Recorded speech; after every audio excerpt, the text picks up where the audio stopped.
to DesignShift. I'm Blair Cho, your guide on this journey where creativity meets consciousness. Every week, we'll dive into how design shapes our mindset, boosts our mental health, and intertwines with holistic healing practices. From the calming hues of a well-decorated room to the life-changing impacts of thoughtful product design, we're uncovering the hidden threads that connect our environments with our emotional well-being. So whether you're a creative soul, a wellness junkie, or just someone curious about the magic of mindful design, there's something here for you.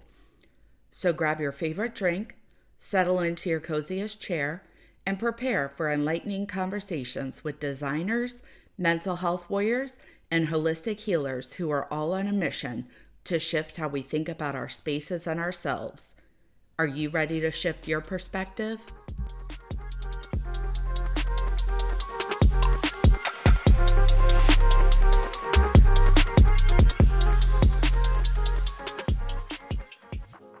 In this episode of Design Shift, I'll sit down with yoga and meditation expert Ashley Holmes to explore the transformative power of mindfulness practices. Join us as we dive deep into yoga techniques and meditation strategies that can help you cultivate inner peace, alleviate stress, and enhance your overall well-being. Whether you're a seasoned practitioner or just starting on your mindfulness journey, this episode is packed with valuable insights, tips, and expert advice. Enjoy. Today, I have an expert guest who is here to share her wisdom on mindfulness, yoga, and meditation. I'd love to introduce Ashley Holmes, a yoga and meditation expert who has dedicated her life to helping others find balance amid the chaos. Ashley, it is awesome to be talking and recording with you. I've been looking forward to this. How's it going? Pretty good. I'm excited to be here and to share. Awesome, awesome. So I wanted to talk about, I've noticed that mindfulness seems to be a buzzword in today's hustle grind society. So I wanted to know, what does mindfulness mean to you personally, and why do you think it's important for everyone? I think that it's very important for everyone because a lot of us are operating on autopilot day in and day out, and we don't realize how we're unconsciously moving through the day. And often these habits and patterns are going unnoticed. And when we bring mindfulness into our day, then we can begin to recognize and have that awareness of perhaps what isn't serving us and the things that we want to choose that are more in alignment with who we are and the trajectory of where we want to be going. Great, that makes sense. Perfect. Nowadays, as most everyone knows, we live in a very fast hustle culture. It's about getting more done as fast as you can, and we don't always take the time to slow down and focus on ourselves. So I don't think it's that people don't want to, it's that they usually don't know how to slow down or when they'd have the time to. So, what are your thoughts about this? And do you have any ideas for people looking to incorporate mindfulness practices into a busy schedule? Definitely. I think a big game changer for me and something I resisted for a long time was to begin my day with meditation instead of saving it for the end of the day, because you then carry that energy, that vibration, that frequency into your day. And when you do get caught up in the hustle and the grind, you can more easily stop and pause and take a conscious breath instead of just habitually keep going on sort of the hamster wheel and feeling like you're behind and you can't catch up. It's so important to notice and pause, I think, in those times where you find yourself super busy and you're overthinking and you're just going through your to-do list trying to check it as quickly as possible, to stop and ground yourself and recenter and then move from that state and place, and you will be far more productive and have a lot more focus. So that kind of leads me into my next question. I have read about a few different mindfulness techniques or things you can do, and I kind of wanted to get your thoughts on some of them.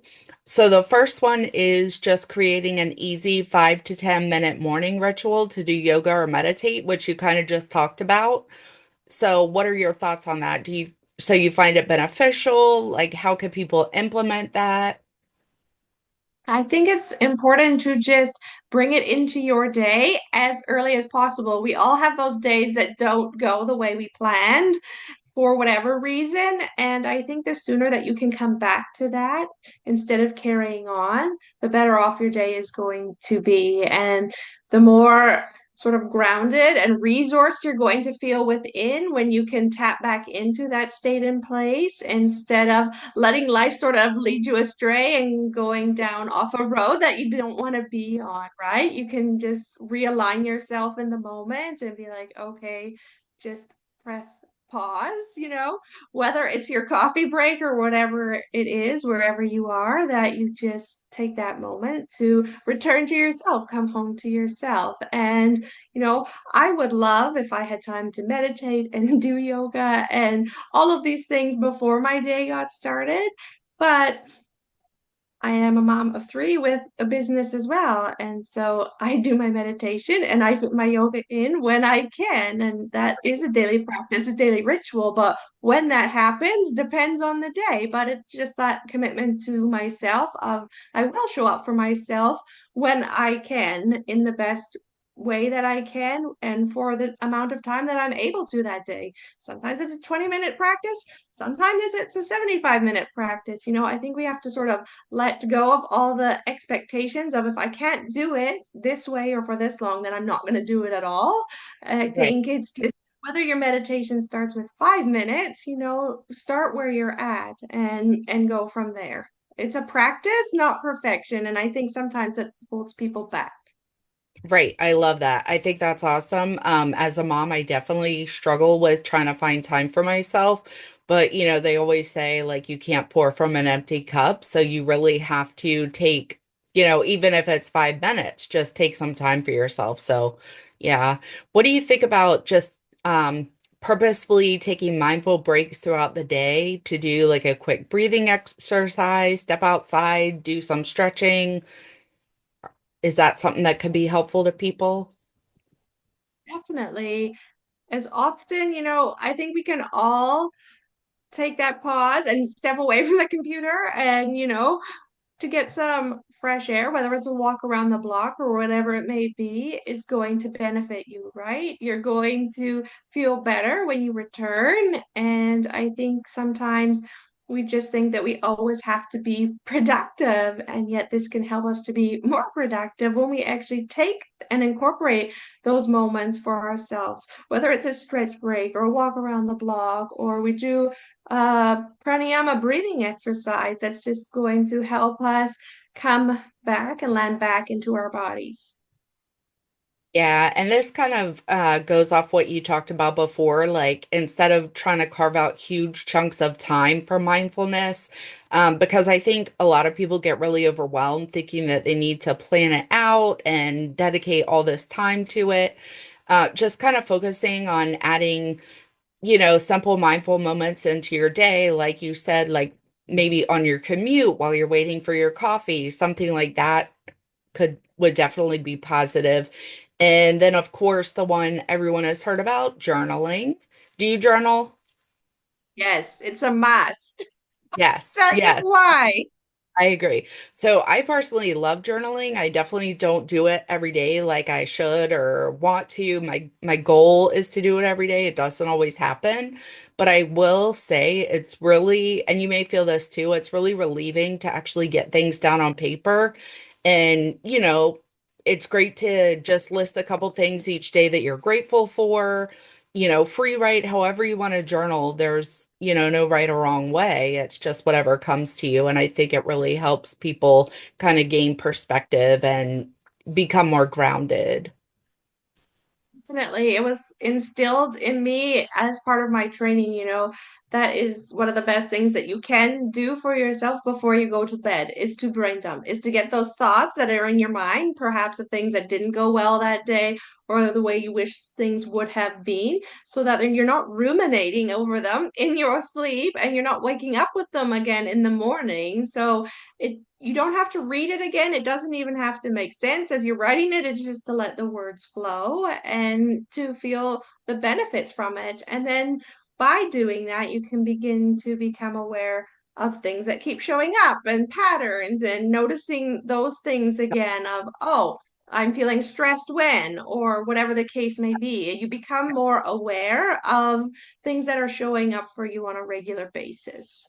Absolutely. Notice those patterns, figure out what your triggers are, and also positively figure out like how you've grown, how you've progressed, and kind of how things are improving in your life. So I know that there's lots of different meditation techniques out there. I'm honestly not familiar with many, but out of the different techniques that you're aware of, which ones would you say are the most beneficial, but also the easiest for beginners to start out with? The easiest way to go, and a meditation practice that anybody can do, even if you think that you can, is to do a yoga nidra meditation. And this meditation is like yogic sleep. It is equivalent to 4 hours of sleep when you do 20 minutes. And so it's a perfect sort of reset for you I if you're an entrepreneur, if you're a mom, whatever the case may be. It is really just going to reset you, and it works with all 5 layers of your being. And it really just is that reset that often what we're looking for, and we don't know where to go or how to find it. So that's a beautiful place to begin. And often to start with guided meditations in the beginning, because if you try to go and sit down and meditate, your mind is probably just going to be a monkey mind and you're going to think that you can't do it. But it's knowing that you can train your mind, and it's really knowing your mind will be distracted, but you just continue to bring it back, bring your awareness and your attention back to your breath again, bring your awareness back to the present moment and to sensations and to your breath, and just to notice and observe without judgment and without attachment, right? Because that's really where the issue comes in. And then we think that we can't or we're not good at it. And therefore, we think it's not for us when it is so beneficial for us on so many levels when we can make it a habit and a practice that we cultivate. And I yeah. always say that it gives us time and it doesn't take time. And it really has been my true experience. Yeah, I definitely, when I try to meditate, I do struggle with monkey mind. So guided meditations work the best for me because it gives me something to focus on besides just silence and what's in my head. And then also, you mentioned about kind of judging yourself when you feel like maybe you're not doing it right or you can't do it or whatever. I'm actually reading a book right now by Gabrielle Bernstein called Judgment Detox. And I'm just at the very beginning of it, but it talks a lot about judging yourself and judging others as well with what you're projecting onto them. But the book is basically about learning not to judge yourself and to accept your judgments as they are and accept them with compassion and love. And, when you think I can't do this or I'm not good at this, um, just kind of accept the thought, but keep going. So, okay, let's see. So, one thing that I always hear a lot is how do we know if we're doing it right? When you meditate or do yoga and you're at home, how do you know that you're doing it right? Is there a right way? Is there a wrong way? What do you The think? best the best thing that I have seen and learned about myself was, hold on a second,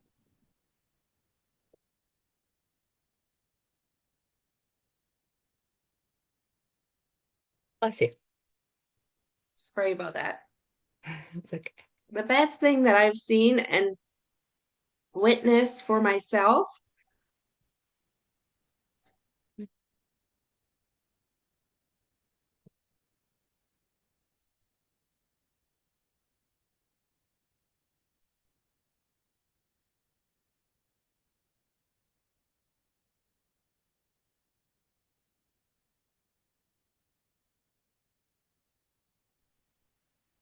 let's try that again. Okay.